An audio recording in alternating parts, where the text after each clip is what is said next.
சமீபகாலமாக நான் ஊடகங்களில் அதாவது இந்த சமூக வலைத்தளங்கள் நான் பார்த்துருக்கிறேன்.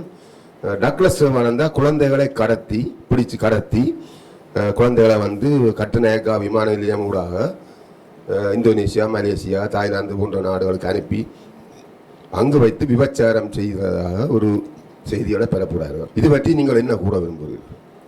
இது வளமை போலான கேள்வியெல்லாம், அதாவது எங்கள் மேலே இருக்கக்கூடிய அரசியல் பயம் காரணமாக எங்களுடைய மாற்று வேலை திட்டத்தை நோக்கி மக்கள் அணிதிரளினம் நாங்கள் அம்பலப்படுறோம்ன்றதுக்காக சுமத்தப்படுற இதுகள். இந்த குழந்தைகள் கடத்தப்படுறாண்டால் சில வேளை அதை உருவாக்குற பிரபாகனுக்கு இப்போ தாங்கள் கடத்தல்கள் அவர்கள் செய்கிறது போல இது இலவாக கட்நாயக்காக்குள்ளால் குழந்தை பிள்ளைகளை அப்படி கடத்தி அனுப்ப முடியாது. அவர்கள் கடத்தல் தொழிலில் அவருக்கு வந்து அது இது சரியானது என்ன, ஒரு இலவு மாதிரி யோசிக்கலாம். இது அவர்கள் தூள் அடுத்துற மாதிரி இல்லை கஞ்சா அடுத்துற மாதிரி அல்ல, அப்படியெல்லாம் செய்ய முடியாது. மற்ற இதுவரை எந்த பதிவும் இல்லை. ஒரு குழந்தையாவது கடத்தப்பட்டு எந்த பதிவும் இல்லை. இபிடிபி மேலேயோ டக்ளஸ் வளர்ந்த மேலே எந்த பதிவும் இதுவரை இல்லை இத்தனை வருஷ காலத்தில். நாங்கள் இங்கே 96 கடைசி என்று நினைக்கிறேன். நான் யாழ்ப்பாணம் விடுவிக்கப்பட்ட பிறகு இங்கே வந்து இங்கே அலுவலகத்தை வந்த போது நூற்றுக்கணக்கான ஆட்கள் தினமும் பெருவிடும். அப்போ அந்த நேரத்தில் இந்த காணாமல் போன பிரச்சனை ஒன்று இருந்தது. அப்போ நாங்கள் இந்த காணாமல் போன உறவினர்களை அணிதிரட்டி விவரங்கள் எல்லாம் திரட்டி கிட்டத்தட்ட 600 சொச்ச பேர் விவரங்களை சர்வதேச மன்னிப்பு சபைக்கு, அண்டைய ஜனாதிபதி சந்திரியா அம்மையாருக்கு, நாடாளுமன்றத்திலே நாங்கள் எல்லாம் சமர்ப்பிச்சிருக்கிறோம்.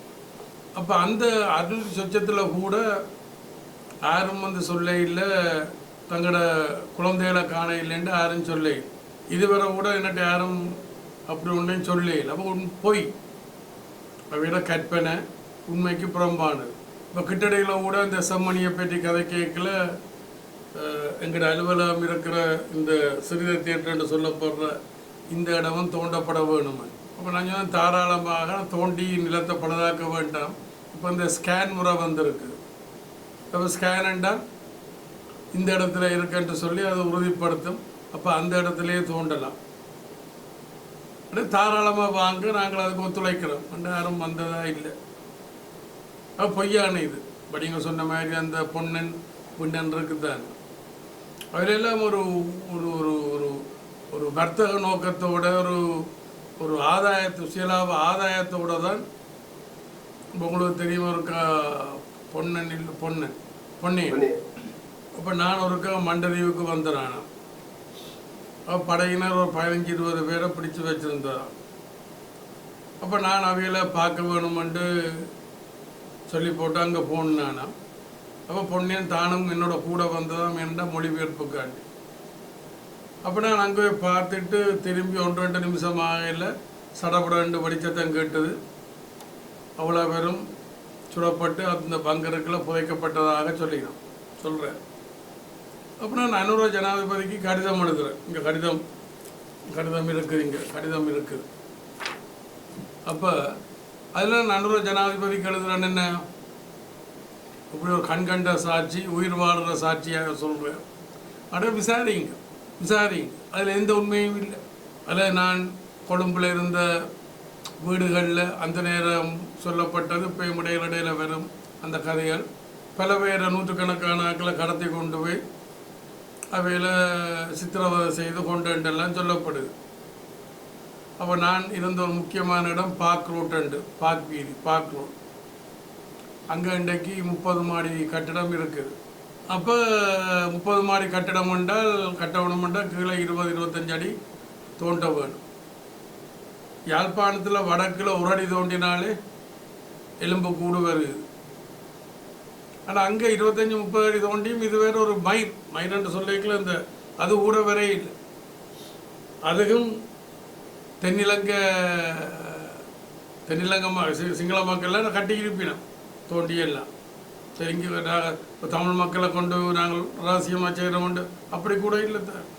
அப்போ பொய், அதாவது கற்பனையில் பொய். ஒரு 15-20 வருஷத்துக்கு முதல் ஆஸ்திரேலியாவிலேருந்து நான் ஒரு பேட்டி ஒன்று லைவ் இதில் கொடுத்தவன்று கேட்க ஒரு பெண்மணி கேட்குறேன், என்ன நீங்கள் இந்த சிறுவர்களில் கடத்தி கொண்டு போய் பனவடலிக்கில் வச்சு கண்ணையும் தோண்டி கிட்னியும் எடுத்து விற்கிறீங்களாமையன்.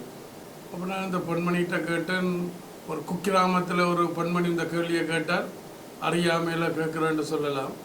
நீங்கள் வளர்ச்சி அடைஞ்ச ஒரு நாட்டில் இருந்து கொண்டு இப்படியான ஒரு கேள்வியை கேட்குறீங்க, அப்போ உங்களோட உள்நோக்கம் எனக்கு விளங்குது என்று சொல்லி நான் சொன்னேன்.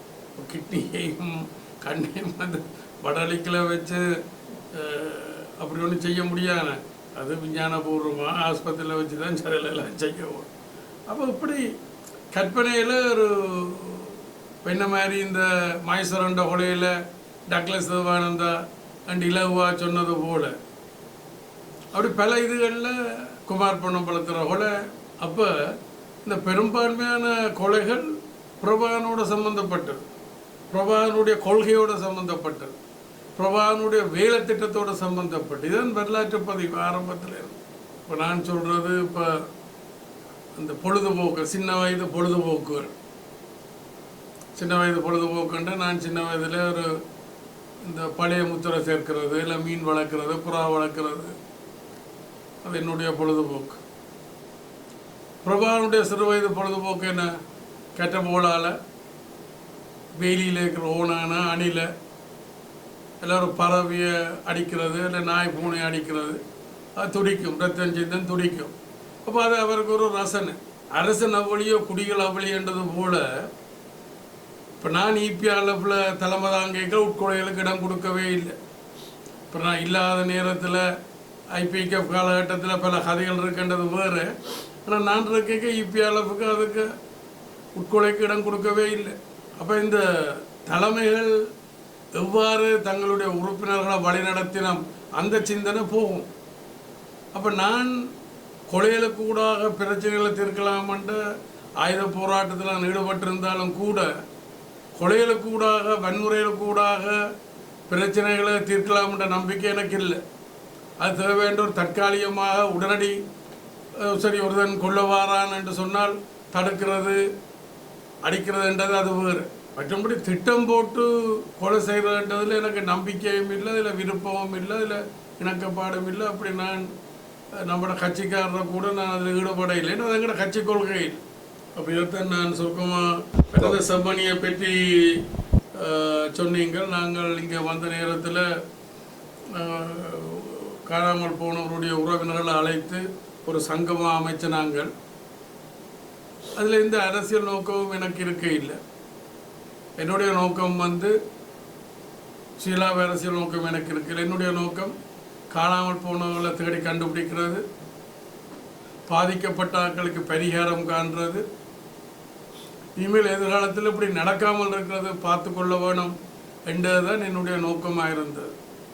ஆனால் துரவசரவசமாக இந்த கரையான் புத்தெடுக்க கருணாகம் குடிகொண்டது போல சக கட்சிகள் இன்றைக்கு உங்களுக்கு தெரியும். இப்போ பிரபாகரனுடைய தலைமையிலான அந்த உருளைக்கிழங்கு மூட்டை கூட்டணி இருக்குத்தானே, தமிழ் தேசிய கூட்டமைப்பு.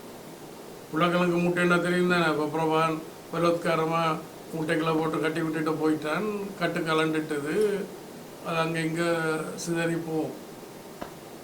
அப்போ இவையெல்லாம் தங்களோட சீலாவ அரசியலுக்காண்டி அது தங்களோட ஹைக்கில் எடுத்துச்சுன்னா இன்றைக்கு என்ன ஒன்றும் இல்லை, அவரோட பிரச்சனை தீர்க்கப்பட இல்லை. அப்போ என்னுடைய நோக்கமாக தான் இப்போ இன்றைக்கெல்லாம் போராட்டங்கள் நடக்குது காணி விடுவிப்புக்கு. நாங்கள் நிரம்ப எங்களோட தேசிய நல்லிணக்கத்துக்கு கூடாக ஆயிரக்கணக்கான காணிகள் விடுவிக்கப்பட்டிருக்கிறோம், மக்களை அங்கே குடியமர்த்தி இருக்கிறோம்.